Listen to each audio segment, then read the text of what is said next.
السلام علیکم ورحمۃ اللہ وبرکاتہ۔ الحمدللہ رب العالمین والعاقبۃ للمتقین والصلاۃ والسلام علی اشرف الانبیاء والمرسلین نبینا و رسولنا و حبیبنا و امامنا محمد وعلی آلہ و اصحابہ اجمعین، اما بعد۔ یہ کسی ہمارے بھائی نے قضاء عمری کے متعلق پوچھا ہے کہ شریعت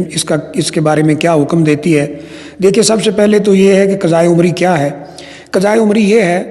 کہ اگر کوئی شخص اپنی زندگی میں کئی سالوں تک، ایک لمبے عرصہ تک نمازیں چھوڑتا رہا، تو جب اللہ اسے توفیق دے، وہ توبہ کرے، تو اس کے بعد اسے چاہیے کہ جتنے سالوں کی پیچھے نمازیں رہ گئی ہوں، 5، 10، 15، 20 سال،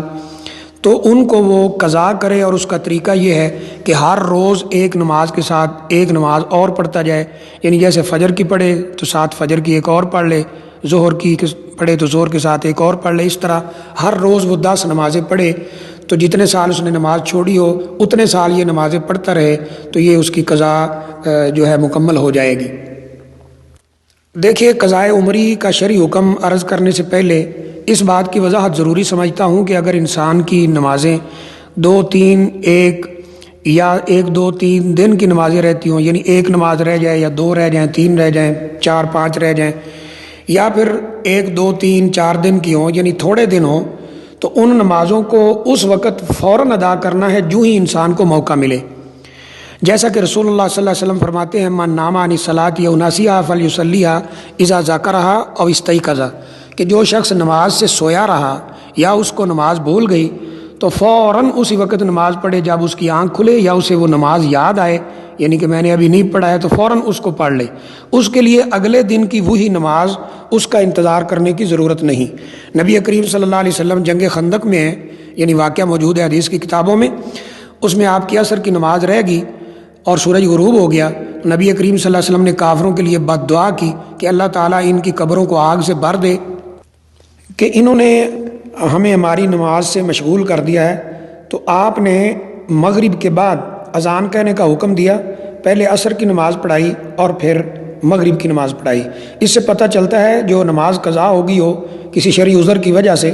تو جو ہی موقع ملے انسان کو ادا کرنی چاہیے، اگلے دن والی اس نماز کا انتظار نہیں کرنا چاہیے۔ اب رہا قضاء عمری کا مسئلہ، تو میرے ناقص علم کے مطابق شریعت میں ایسی کوئی دلیل نہیں ہے جس کی بنیاد پر یہ کہا جائے کہ پچھلے کئی سالوں کی جو نمازیں ہیں وہ اسے ادا کرنا ہے۔ 5، 10، 20، 15 سال، 30، 40 سال کی نماز، بعض لوگ بڑھاپے میں آ کے نماز شروع کرتے ہیں، تو ان کو اگر یہ کہا جائے کہ آپ روزانہ 10 نمازیں پڑھیں تو یہ ان کے لیے تکلیف ما لا یطاق ہے، یعنی جس کی طاقت ہی نہیں ہے۔ عام لوگوں کے لیے بھی یہ تکلیف ما لا یطاق ہے، یعنی وہ اس کی طاقت نہیں رکھتے۔ دوسری اہم ترین بات اس سلسلے میں یہ ہے کہ جب انسان اللہ تعالیٰ سے سچی توبہ کر لیتا ہے تو اللہ تعالیٰ اس کے پچھلے گناہوں کو معاف کر دیتے ہیں۔ نبی کریم صلی اللہ علیہ وسلم نے فرمایا، ان التوبۃ تغسل الحوبۃ،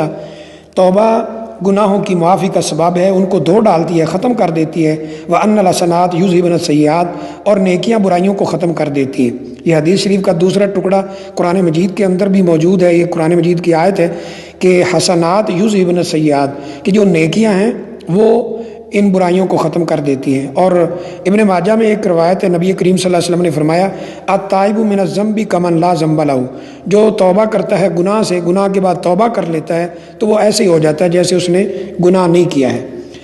اور اس سے بھی بڑھ کر اللہ تعالیٰ نے قرآن مجید میں سورہ فرقان میں یہ بات بیان فرمائی ہے کہ جو شخص سچی توبہ کر لے، نیک عمل کرے اور صحیح ایمان لے آئے، توبہ کرے، ایمان لے آئے، نیک عمل کرے، یہ 3 کام کرے تو اس کی برائیوں کو بھی اللہ تعالیٰ، اس کے گناہوں کو بھی اللہ تعالیٰ نیکیوں میں بدل دیتے ہیں۔ اللہ تعالیٰ نے فرمایا، الا من تاب وآمن وعمل عملا صالحا فاولئک یبدل اللہ سیئاتہم حسنات وکان اللہ غفورا رحیما، کہ وہ شخص جو توبہ جس نے کر لی، ایمان لے آیا اور نیک عمل کیے، تو یہ وہ لوگ ہیں جن کی غلطیاں بھی اللہ تعالیٰ، جن کے گناہوں کو، برائیوں کو بھی اللہ تعالیٰ نیکیاں بنا دیتا ہے، اور اللہ تعالیٰ خوب بخشنے والا اور رحم کرنے والا ہے۔ اللہ اکبر! یعنی اللہ تعالیٰ کا کرم دیکھیے کہ اللہ تعالیٰ سچی توبہ کرنے والے کو، ایمان لانے والے کو اور نیک عمل کرنے والے کو، یعنی یہ 3 کام کرنے والے کو یہ انعام دیتے ہیں کہ اس کی برائیوں کو بھی نیکیاں بنا دیتے ہیں۔ تو اس لیے توبہ جو ہے اس کے اس گناہ کی معافی کا سبب ہے۔ اس کو اس بات کا مکلف بنانا کہ وہ روزانہ 5 نمازیں زائد پڑھتا رہے، یہ اس کی کوئی دلیل میرے علم میں نہیں ہے، اور شاید ایسی کوئی دلیل شریعت میں نہیں ہے۔ اگلی بات اہم جو ہے قضاء عمری کے متعلق وہ یہ ہے کہ مثال کے طور پر ایک شخص نے 50 سال کی عمر میں آ کر توبہ کی ہے، پہلے اس نے نماز نہیں پڑھی، اور ہمارے ہاں بے نماز لوگوں کی تعداد کثرت سے موجود ہے۔ 50 سال کی عمر میں آ کر اس نے توبہ کی، اور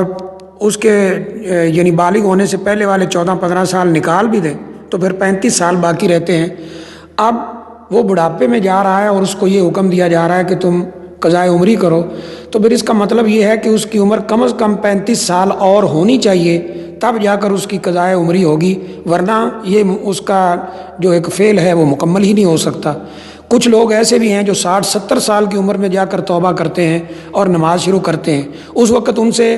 نماز میں کھڑا بھی نہیں ہوا جاتا، بیٹھ کے نماز پڑھتے ہیں، تو ان کو اس بات کا مکلف ٹھہرا دینا پھر یہ ہے کہ ان کی زندگی پیچھے 40-50 سال اور ہونی چاہیے جس میں وہ ان نمازوں کو پورا کریں، جبکہ نبی کریم صلی اللہ علیہ وسلم کی امت کی اوسط عمریں جو ہیں وہ 55 60 65 سال ہیں، اس سے زیادہ نہیں ہیں۔ تو اس لیے صحیح بات یہی لگتی ہے کہ جو توبہ ہے وہ اپنے سے پہلے سارے گناہوں کی معافی کا سبب ہے۔ چند دن کی نمازیں ہوں یا چند نمازیں ہوں تو ان کی قضا کرنا ہے جو ہی موقع ملے، اور اگر کئی سالوں کی نمازیں ہیں تو صرف اللہ تعالیٰ سے توبہ کرنا ہے، انشاءاللہ اللہ تعالیٰ معاف کرنے والا ہے۔